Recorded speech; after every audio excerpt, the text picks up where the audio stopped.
Assalamualaikum warahmatullahi wabarakatuh. Oke teman-teman, ketemu lagi pada materi metode numerik. Kali ini kita akan membahas tentang menentukan akar persamaan menggunakan metode bagi dua, di mana metode ini merupakan salah satu cara untuk menentukan akar secara numerik. Terus kapan metode ini digunakan? Metode ini digunakan ketika kita tidak bisa menentukan solusi secara eksak seperti yang kita bahas pada materi sebelumnya, yaitu menentukan solusi eksak pada persamaan kuadrat dan persamaan berderajat 3 atau kubik. Oke, sebelum kita masuk pada algoritma metode bagi dua, yang perlu kita ketahui yaitu dasar dari metode bagi dua. Metode bagi dua itu didasarkan pada dua buah bilangan elemen dari sumbu X. Misalnya pada gambar ini kita misalkan XL dan XU. Oke ya. XL dan XU ini jika kita substitusikan ke fungsi atau ke kurva, nanti diperoleh fXL dan fXU. Sehingga fXL dan fXU ini jika kita kalikan, fXL kita kalikan dengan fXU, kita peroleh kurang dari 0. Yang ini positif dan yang fXU nya negatif, sehingga kurang dari 0. XL dan XU ini nantinya harus memenuhi ini. Jika tidak memenuhi, maka antara XL dan XU tidak ada akar. Oke ya. Oke, ilustrasi selanjutnya. Coba kita lihat di sini kita memiliki XL ya, seperti pada ilustrasi yang pertama, dan XU di mana fXL positif dan memiliki fXU negatif. Jadi kalau kita kalikan fXL, kita kalikan dengan fXU, maka di sini kita peroleh kurang dari 0 karena positif kali negatif. Kita tahu bahwa pada gambar antara XL dan XU terdapat lebih dari satu akar.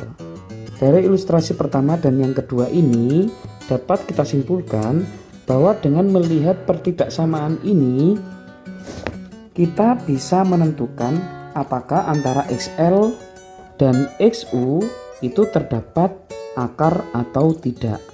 Minimal satu akar. Bagaimana jika kita memiliki fXL dikalikan dengan fXU yang lebih besar dari 0? Oke, ilustrasi yang ketiga di sini kita punya fXL dan kita punya fXU. fXL di sini lebih besar dari 0, fXU-nya juga lebih besar dari 0, sehingga fX1 dikalikan fX2 di sini lebih besar dari 0. Dan kita ketahui di sini terdapat dua akar antara XL dan XU. Apakah ini bisa kita gunakan? Nanti dulu kita lihat ilustrasi yang keempat. Oke, ilustrasi yang keempat. Pada gambar sebelah kiri, di sini fXL lebih besar dari 0. fXU-nya lebih besar dari 0. Jadi kalau kita kalikan, keduanya pasti lebih besar dari 0 ya. Begitu juga gambar sebelah kanan, fXL-nya itu kurang dari 0. fXU-nya juga kurang dari 0. Kalau kita kalikan fXL dikalikan fXU pasti lebih besar dari 0. Positif. Di sini tadi juga positif. Tetapi di antara XL dan XU-nya tidak ada akar. Inilah alasan kenapa perkalian fXL dan fXU yang lebih besar dari 0 ini tidak digunakan untuk menentukan letak akar dari metode bagi dua, sehingga yang digunakan yang fXL dikalikan fXU kurang dari 0. Maka antara XL dan XU pasti terdapat minimal satu akar, kecuali pada fungsi-fungsi tertentu. Oke ya, ingat, kecuali pada fungsi-fungsi tertentu. Oke, kita lanjutkan pada algoritma metode bagi dua. Algoritma metode bagi dua berdasarkan ilustrasi geometris sebelumnya, maka langkah yang pertama yaitu kita menentukan XL dan XU. Sedemikian sehingga FXL dikalikan FXU itu kurang dari 0. Langkah yang kedua yaitu menentukan nilai tengah dari XL dan XU menggunakan rumus ini. Langkah ketiga yaitu menentukan XL dan XU yang baru dengan beberapa kondisi berikut. Nah, kondisi ini kita gunakan salah satu saja, walaupun nantinya saya sebutkan 3 kondisi ya. Oke, kita gunakan salah satu saja. Kondisi yang pertama, ketika kita menghitung ternyata diperoleh FXL dikalikan FXM kurang dari 0, maka XL yang baru akan sama dengan XL, XU yang baru akan sama dengan XM. Ini yang akan kita gunakan pada iterasi selanjutnya. Oke, sekarang kita ke kondisi yang kedua. Jika FXL dikalikan FXM ternyata lebih besar dari 0 atau positif, maka XL yang baru akan sama dengan XM dan XU yang baru akan sama dengan XU atau tetap. Dan ini nanti yang akan kita gunakan pada iterasi selanjutnya.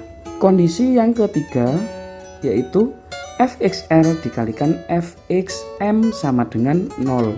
Jika teman-teman sudah sampai kondisi yang C ini, maka kita nggak akan melanjutkan ke iterasi selanjutnya. Karena apa? Karena XM adalah akar yang kita dekati atau akar hampiran. Ingat, kondisi pada langkah ketiga ini kita gunakan salah satu saja ya. Ketika dalam perhitungan teman-teman berada pada kondisi A dan B, maka lanjut ke langkah 4. Tapi kalau kondisi yang C, maka iterasi berhenti. Tetapi jarang sekali kita jumpai langsung ketemu seperti ini. Paling tidak kita tetap menggunakan yang namanya error relatif hampiran seperti pada materi-materi sebelumnya. Oke, langsung saja kita ke langkah yang keempat. Menentukan XM sebagai akar atau bukan yang didasarkan pada error relatif hampiran. Error relatif hampiran ini harus kurang dari nilai yang kita tentukan, yaitu ini menggunakan rumus error relatif hampiran. Di sini XMB. XMB itu apa? Akar hampiran yang baru atau nilai tengah yang baru dikurangi nilai tengah yang sebelumnya dibagi nilai tengah yang baru. Jika absolut error relatif hampirannya sudah kurang dari nilai toleransi yang kita tentukan, maka hentikan iterasi. Kita anggap XM itu merupakan akar yang kita cari. Oke, untuk memahami lebih lanjut algoritma ini, maka kita langsung ke contoh saja. Contoh, tentukan akar dari persamaan X pangkat 3 dikurangi 0,165 X kuadrat ditambah 3, ini koma ya, 3,993 dikalikan 10 pangkat 4 sama dengan 0. Dengan menggunakan nilai toleransi terkecilnya yaitu 2%, dan gunakan penduga awalnya 0 dan 0,11. Ini adalah XL, ini adalah XU. Oke, langsung saja solusi. Kita ke iterasi yang pertama. Langkah pertama, kita sudah menentukan ini, sudah ditentukan dari soal ya. Nanti ketika teman-teman mengerjakan soal itu bebas, terserah teman-teman. Untuk lebih memudahkan XL dan XU, teman-teman bisa menggambar fungsi ini dulu. Jadi jadikan sebagai fungsi, jangan sebagai persamaan. Gambar menggunakan software yang teman-teman punya, baru tentukan XL dan XU-nya. Oke. Langkah pertama ini kita tentukan FXL-nya. FXL ketika X-nya sama dengan 0 diperoleh ini positif ya. Dan ketika X-nya sama dengan 0,11 diperoleh di sini negatif. Sehingga mereka kalau kita kalikan kurang dari 0.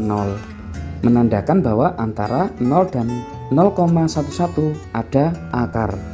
Oke, langsung kita ke langkah yang kedua, menentukan XM atau nilai tengah dari 0 dan 0,11. Kita peroleh nilai tengahnya 0,055.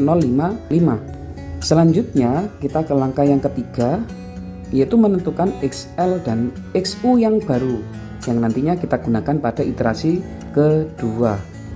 Fxm setelah kita hitung, ini kita substitusikan ke fungsi, kita peroleh di sini positif. Dan yang kita gunakan di sini Fxm dikalikan Fxl, ternyata hasilnya lebih besar dari 0. Kalau pada algoritma tadi kondisi yang kedua, sehingga XL akan sama dengan XM dan XU akan sama dengan tetap, sehingga di sini kita peroleh XL-nya sama dengan 0,055 dan XU-nya di sini sama dengan 0,11. Langkah keempat yaitu menentukan absolute error relatif hampiran. Karena masih iterasi ke-1, nilainya dia tidak bisa kita hitung. Kita langsung ke iterasi yang kedua. Langkah yang pertama, tadi kita sudah memperoleh XL dan XU yang baru. Ini XL dan XU yang baru ini kalau kita substitusikan ke fungsi dan kita kalikan, nanti kita peroleh kurang dari 0, menandakan antara 0,055 dan 0,11 terdapat akar, sehingga kita bisa menentukan XM pada langkah kedua. Kita peroleh sama dengan 0,0825. Ini adalah XM yang baru yang akan kita gunakan untuk menentukan XL dan XU yang baru pada langkah ketiga. XM kita substitusikan ke fungsi, kita peroleh nilai yang negatif. XL dikalikan Fxm di sini diperoleh kurang dari 0. Dan ini adalah kondisi yang pertama pada langkah ketiga. Kalau teman-teman melihat algoritma dari metode bagi dua, sehingga XL yang akan kita gunakan ini ya, XL-nya tetap dan XU-nya sama dengan XM yang baru. Di sini kenapa yang digunakan itu XL dan XM? Nanti teman-teman boleh kok menggunakan Fxm dengan Fxu juga boleh. Itu bebas, terserah teman-teman ya. Tapi pada penjelasan yang saya berikan ini, yang saya gunakan Fxl-nya. Oke, langsung saja kita lanjutkan ke langkah 4, yaitu menentukan absolute error relatif hampirannya. Error absolute relatif hampirannya, karena kita mempunyai XM yang kedua ya, ini XM yang baru yang kita peroleh, ini XM sebelumnya kita bagi XM yang baru, diperoleh 33,33%, dan ini masih lebih besar dari 2%, sehingga kita lanjut ke iterasi yang ketiga. Langkah yang pertama yaitu XL kita peroleh sebelumnya yaitu 0,055 dan XU nya di sini 0,0825 harusnya. Fxl kita kalikan dengan Fxu kurang dari 0. Oke ya. Jadi dia disubstitusikan ke Fx, kita substitusikan ke Fx dan kita kalikan diperoleh kurang dari 0, menandakan bahwa antara dia dan dia ada akar. Langkah yang kedua menentukan XM menggunakan rumus yang ini, kita peroleh sama dengan 0,06875. Ini adalah XM yang baru. Kita gunakan untuk menentukan XL dan XU yang baru. Ini kita peroleh Fxm dikalikan Fxl ternyata kurang dari 0. Ini adalah kondisi pertama pada langkah ketiga algoritma metode bagi dua, sehingga kita peroleh XL yang baru sama dengan tetap yaitu 0,055 dan XU yang baru ini sama dengan XM yang baru tadi yaitu 0,055. 0,6875. Ini yang kita gunakan di iterasi selanjutnya. Selanjutnya di langkah keempat kita menentukan absolut error relatif hampirannya. Kita peroleh di sini XM yang baru dikurangi XM sebelumnya dibagi XM yang baru dan diperoleh nilai 20%. Ini masih lebih besar dari 2%, sehingga kita harus ke iterasi keempat dan seterusnya. Oke, untuk mempermudah perhitungannya langsung saya taruh pada tabel ya, tabel berikut. Oke, pada contoh di atas tadi kan kita menggunakan XL yang pertama dan XU yang pertama adalah 0 dan 0,11, dimana 0 itu kalau kita substitusikan diperoleh positif dan 0,11 diperoleh negatif tadi ya, di sini negatif. Selanjutnya titik tengah antara 0 dan 0,11 diperoleh 0,05. Ini kalau kita substitusikan tadi ternyata diperoleh positif. Maaf, di sini negatif ya. Oke. Dari sini kayak yang tadi yang kita gunakan positif dan negatif. Maka di sini yang kita gunakan adalah XL-nya. XL yang baru yang kita gunakan adalah nilai tengahnya ini. Kita turunkan dan XU-nya, XU yang lama yang kita gunakan ini.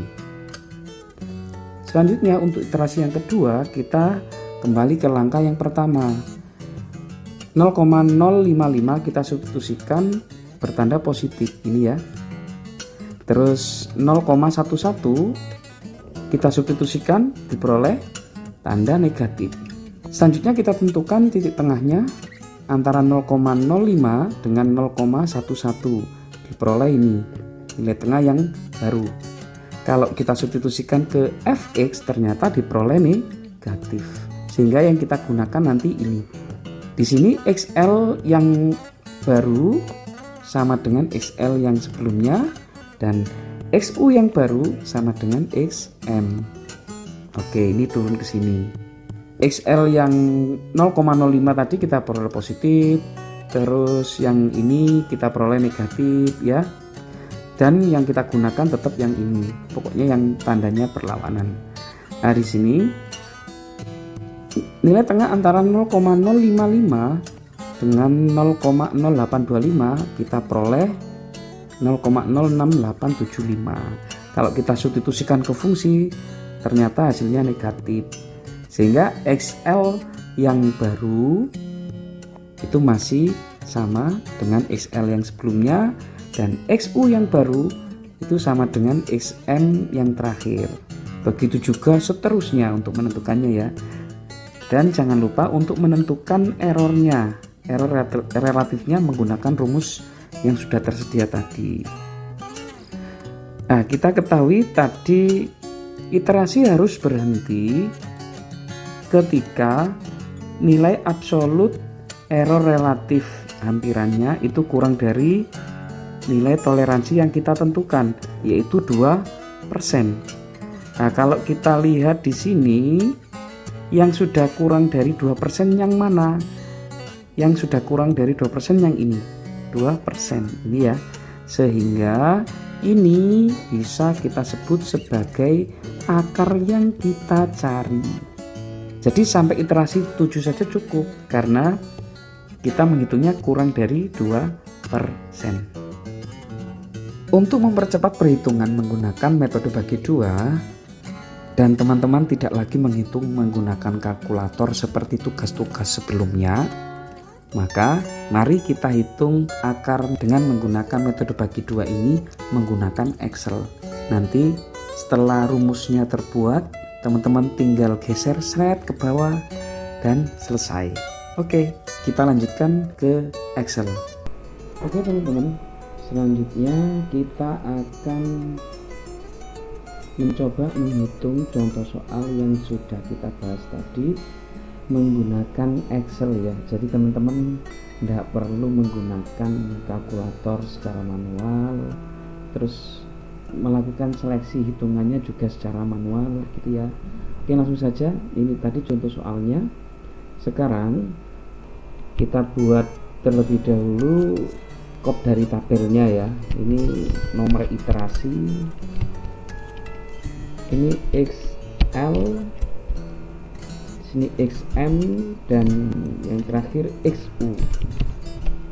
Oke, selanjutnya yang kita butuhkan yaitu nilai fungsi ya, nilai fungsi, dimana persamaan ini itu kita jadikan fungsi terlebih dahulu seperti ini. Nah, kita jadikan seperti ini dulu, sehingga di sini kita tuliskan fx, f dalam kurung xl, yang di sini f dalam kurung xm, f dalam kurung xu. Selanjutnya yaitu terkait dengan langkah yang ketiga, kita membutuhkan kalian fxl dengan fxm. Di sini kita tuliskan f xl l dikalikan dengan f xm. Oke, selanjutnya absolute error relatif hampiran. Di sini kita tuliskan absolute error gitu aja ya. Di sini persen error gitu aja ya. Langsung saja di sini nomor iterasinya kita tulis 1 2 3. Kita maunya sampai berapa? Misalnya kita tuliskan sampai 30 terlebih dahulu. Oke, agak kita atur sedikit. Oke, selanjutnya SL. SL pada contoh soal di situ dipilih 0 dan SU-nya itu 0,11. Hati-hati teman-teman, di sini komanya kalau pada Excel yang saya gunakan, komanya berupa titik. Oke ya. Nanti kalau teman-teman mau merubah titik ini menjadi koma ya silahkan disetting sendiri di Excelnya. Ini termasuk langkah yang pertama pada algoritma. Langkah keduanya yaitu menentukan nilai tengah dari dua nilai penduga awal ini.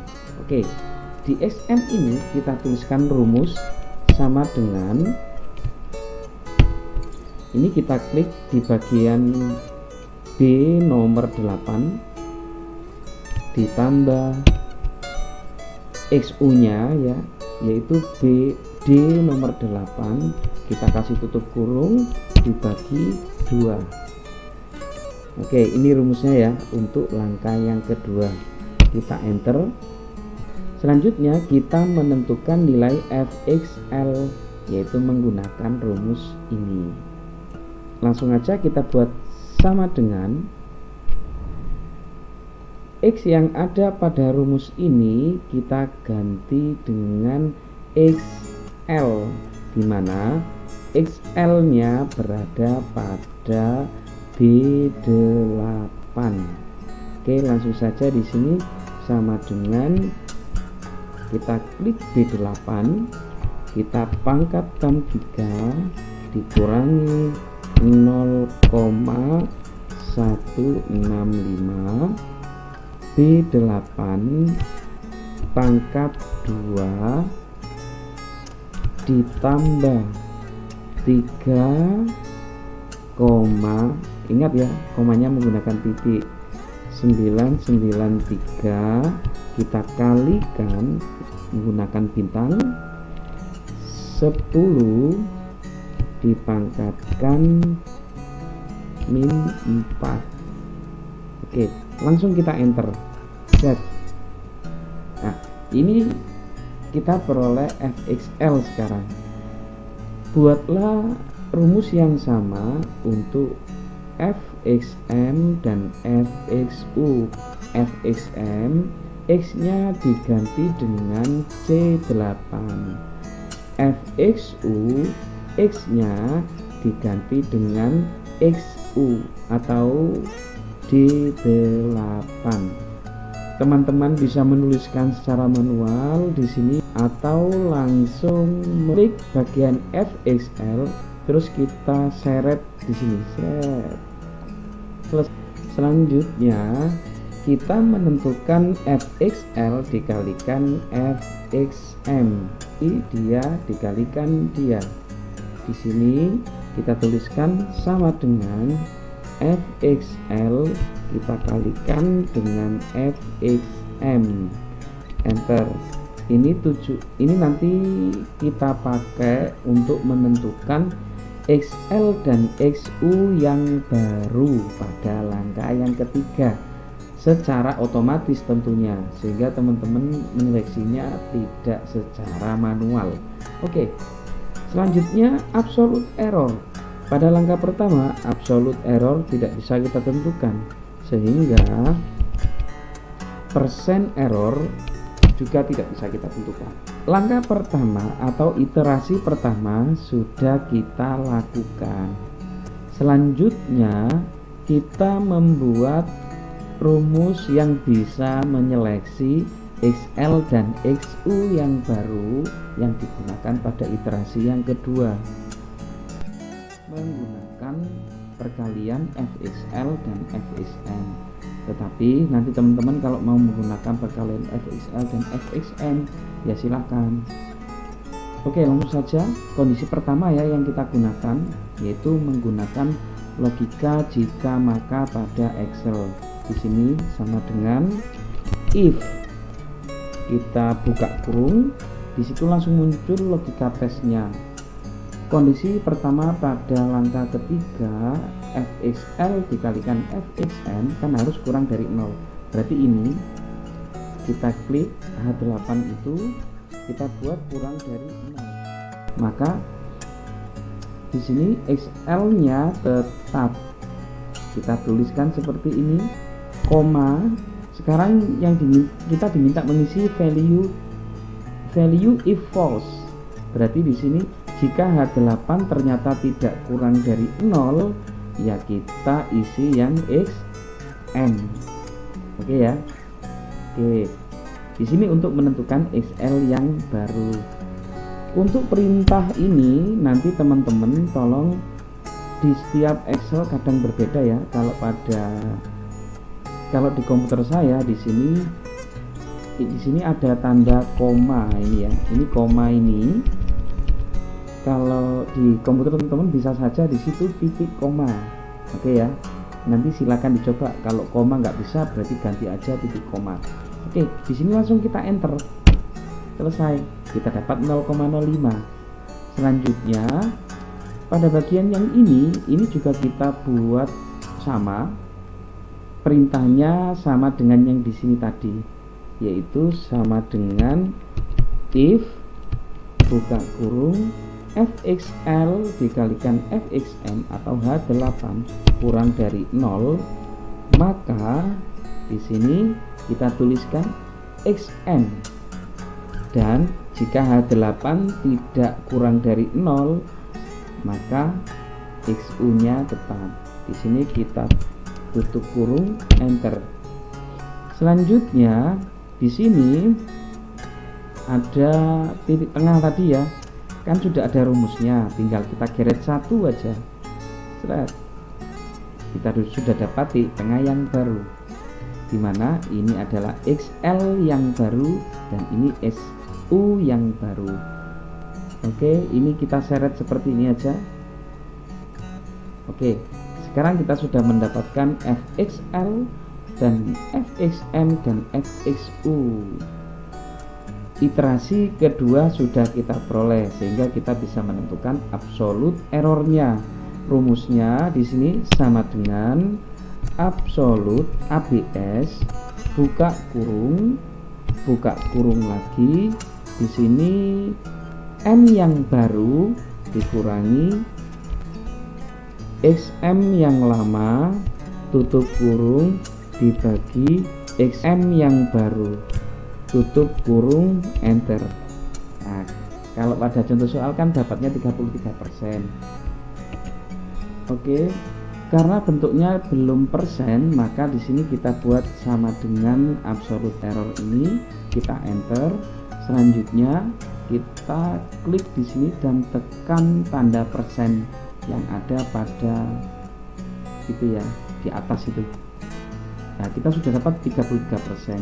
Cuman kalau di sini tidak dimunculkan koma, kelihatannya agak janggal gitu ya. Sini kita kasihkan, kita klik 2 kali, kita ambil 2 angka di belakang koma. Oke, 33%. Langkah selanjutnya tinggal ini kita blok semuanya, kita seret. Nah, seret, selesai. Kurang dari 2%. Mana kurang dari 2%? Ini 2%. Oh, sama ternyata ya, yaitu pada iterasi yang ke-7. Sehingga akar yang dimaksud kemarin kan, kalau pada contoh yang saya tandai ini ya. Oke teman-teman, misalnya karena di sini nanti kalau mengerjakan bisa saja XL dan XU-nya itu berbeda ya. Di sini bisa kita kasih tanda, blok seperti ini, atau warnanya misalnya oranye. Di sini juga oranye. Ini kalau kita ganti misalnya -1, terus di sini kita ganti 1, ya boleh-boleh saja. Kita tinggal enter, semuanya langsung berubah. Oke ya. XL dan SU nya kan sebenarnya bebas, cuman untuk memudahkan kita dalam menghitung, kita gambar fx nya terlebih dahulu. Oke, inilah cara menghitung menggunakan Excel. Sebenarnya tugas yang pertama tentang error itu teman-teman jika menggunakan Excel itu akan sangat jeli sekali dan sangat cepat. Oke teman-teman, selanjutnya untuk mengecek jawaban kita, baik kita menghitung secara manual ataupun menggunakan Excel, kita bisa menggunakan software GeoGebra ya. Oke, langsung saja nanti teman-teman bisa saya kasih filenya ini. Oke, kita pakai yang portable, dimana nanti teman-teman nggak usah menginstalnya. Ini ya, diklik yang Excel,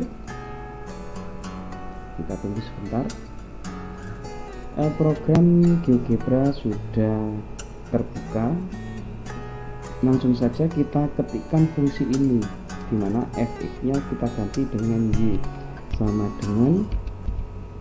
dengan x pangkat 3 dikurangi 0,165 x pangkat 2 ditambah 3,993 dikalikan bintang ya, 10 pangkat min 4 kita langsung enter. Sudah dapat kurvanya. Selanjutnya konsep akar itu tidak lain adalah perpotongan dari kurva fungsi ini dengan sumbu x, dan sumbu x tidak lain adalah y sama dengan 0. Kita enter. Oke, kita perbesar GeoGebra-nya. Oke, di sini kita zoom terlebih dahulu, zoom in ya. Oke, ternyata kita masih kesulitan untuk menentukan perpotongannya. Oke, ini ya, ternyata kita masih kesulitan untuk menentukan perpotongannya. Caranya agar lebih mudah, kita klik kanan. Di sini ada perbandingan x aksis dan y aksis. Ini perbandingan sumbu x dan sumbu y-nya ya, lebih ke pengaturan skala. Misalnya kita ambil yang ini. Nah, sekarang sudah terlihat perpotongannya antara kurva dengan sumbu x. Oke, caranya sekarang kita klik ini yang ada di titik A ini ya, kita klik. Terus Kalau kita tunjuk si kurva, dia akan berubah warna. Oke ya, semakin tebal ya. Begitu juga sumbu X-nya. Kita tunjuk dengan kursor, dia juga semakin tebal. Oke, ya kan? Selanjutnya, bagaimana jika titik perpotongannya kita tunjuk? Maka si kurva dan sumbu X itu akan berubah warna. Misalnya di sini. Oh, berarti di sini adalah titik potongnya. Kita klik. Kita dapat satu titik potong. Di sini juga sudah semakin tebal keduanya ya. Kita klik juga. Yang satunya ini juga klik juga. Oke. Ternyata yang kita cari tadi kan antara 0 dan 0,11, yaitu titik A. Titik A itu 0,06. Absisnya yang kita gunakan. Itulah akar yang kita cari tadi. Ketika kita menggunakan Excel, ternyata 0,62 sudah mendekati ya. Oke teman-teman, sampai ketemu pada metode selanjutnya, yaitu Newton-Raphson. Bila ada yang salah dari saya mohon maaf yang sebesar-besarnya. Assalamualaikum warahmatullahi wabarakatuh.